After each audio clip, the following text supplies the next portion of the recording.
दोस्तों, जंग के बीच समुद्री नाकाबंदी टूट गई है। 45 से भी ज्यादा देश भूमध्य सागर की ओर से बढ़ रहे हैं और 50 जहाजों से मदद भेजी जा रही है।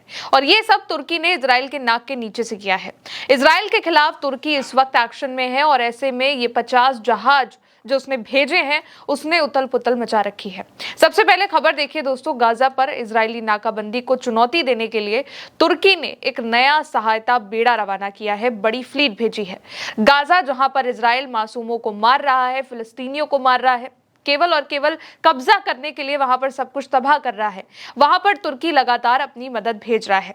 इससे पहले भी तुर्की ने गाजा में मदद के लिए जहाजों को रवाना किया था, लेकिन इजराइल ने उनको रोक लिया था और उसमें जितने भी लोग थे उनको बंदी बनाया था। इसके बाद तुर्की ने अपनी मिसाइल निकाली, उसका टेस्ट किया और अब उसके 50 से ज्यादा जहाज फ्लीट एक बहुत बड़ी रवाना हो गई है।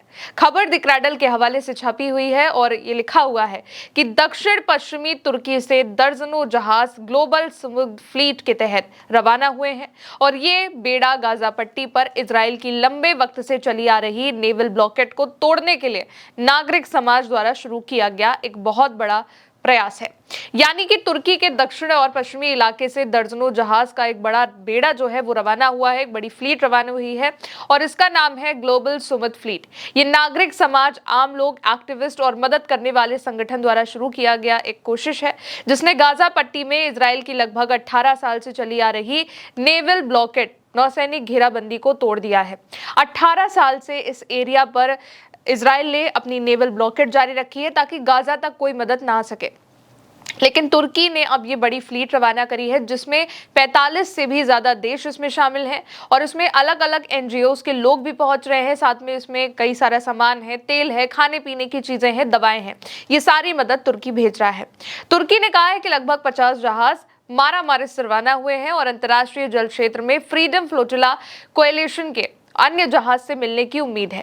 ये मिशन एक ही साल के अंदर गाजा में आवश्यक भोजन, दवा और तेल ईंधन पहुंचाने का तीसरा बड़ा प्रयास है। और आयोजकों का, तुर्की के इन आयोजकों का कहना है जो इस फ्लीट को रवाना कर रहे हैं कि हाल ही में रोके जाने के बाद फिर से ये बेड़ा गाजा की ओर जा रहा है। और इस बड़े और महत्वपूर्ण मिशन में 45 से भी ज्यादा देश शामिल हैं जिसमें 500 से ज्यादा लोग भी पहुंच रहे हैं जो जहाज के जरिए गाजा की ओर जा रहे हैं ताकि फिलिस्तीनियों की मदद कर सके। दोस्तों, गाजा के जो हालात है वो बहुत ज्यादा खराब है। पिछले कई सालों से ये जो इलाका है इजराइल और हमास के बीच भयानक जो युद्ध है उसकी वजह से पूरी तरीके से तबाह हो चुका है। गाजा में लोग बंकरों में रहने पे, खंडरों में रहने के लिए मजबूर हैं, भूखमरी के शिकार हैं, लोगों के पास दवाएं नहीं है, वहां के बच्चों का कुपोषण से बुरा हाल हो चुका है। और गाजा युद्ध के बाद से अब तक कुल 72,000 से भी ज्यादा फिलिस्तीनी जो है वहां के मारे जा चुके हैं, जो कि बहुत डरावनी बात है। और इस हमले में लगभग 1200 लोग मारे गए थे और 251 लोगों को बंधक बना लिया गया था। अब तुर्की अपनी जो फ्लीट भेजता है उसको भी रोकने के लिए कई बार इस पर अटैक हुआ है। इसमें अलग अलग देश के लोग जुड़ते हैं, डोनेट करते हैं, मदद करते हैं और आखिर में इस फ्लीट को तुर्की अपने देश से रवाना करता है। इसमें तुर्की, Spain, Italy, France, Tunisia, Greece, Malaysia, Algeria, Ireland, Brazil, Germany, ऐसे कई देश इसमें शामिल हैं। 30 अप्रैल को भी ये फ्लीट गई थी, लेकिन ग्रीस के तट पर इजराइल की जो सेना है उसने इस बेड़े को इसको रोक लिया था। यानी कि जो जहाज वो भेज रहे थे उसमें कुछ को वहीं पर रोक लिया था। और उसके बाद समुद्री मिशन जो जहां भेजा जा रहा था उस मुठभेड़ के दौरान इजरायली बलों ने अंतर्राष्ट्रीय जल क्षेत्र में जहाजों को लूटा था। जितना भी सामान गाजा जा रहा था वो इजराइल ने लूट लिया था और जितने भी कार्यकर्ता थे उनको यूरोप भेज दिया और 2 लोगों को 10 दिनों के लिए हिरासत में भी लिया था। इसके बाद इजराइल की दुनिया भर में थू थू भी हुई थी। मानवाधिकार संगठनों ने इन गिरफ्तारियों को अवैध भी बताया था और इनकी निंदा भी करी थी और बताया था कि इजरायली हिरासत में रहने के वक्त बंदियों के साथ शारीरिक, यौन और मानसिक दुर्व्यवहार हुआ है, उनका शोषण किया गया और ऐसी कई रिपोर्ट भी आई थी। लेकिन अब आने वाले दिनों में इस नौसैनिक बेड़े के गाजा के बाहरी इलाके के जल क्षेत्र में पहुंचने की अब संभावना जताई जा रही है, क्योंकि तुर्की ने अब ये जो फ्लीट है वो उसकी इजराइल की नेवल ब्लॉकेट को तोड़ते हुए भेज दिया है, जो कि 50 जहाजों की एक बड़ी फ्लीट है। इससे इजराइल की नौसेना बलों के साथ एक बार फिर से टकराव उनका हो सकता है, लड़ाई हो सकती है। और तुर्की इजराइल को टकराव की वार्निंग पहले भी कई बार दे चुका है।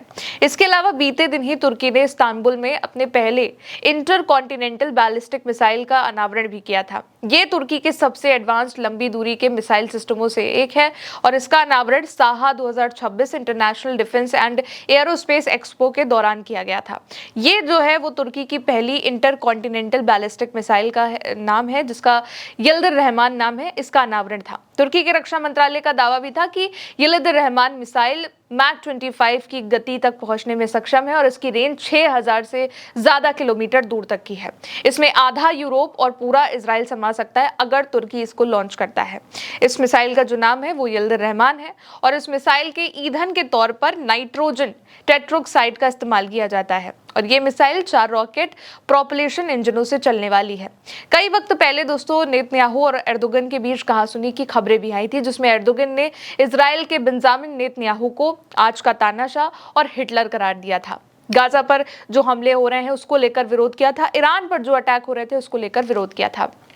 दूसरी तरफ तुर्की और इजराइल के बीच बहुत ज्यादा तनाव भी बढ़ चुका है और अब जो तुर्की ने अपनी जो फ्लीट भेज दी है ये अब इजराइल के लिए बड़ी मुसीबत बन चुकी है, क्योंकि इसमें 45 से भी ज़्यादा देश शामिल हैं जो फ्लीट को भेज भी रहे हैं और उसमें मदद का सामान गाज़ा की ओर भेज रहे हैं। गाज़ा के हालात जो हैं वो इस वक्त बहुत ज़्यादा बुरे हैं।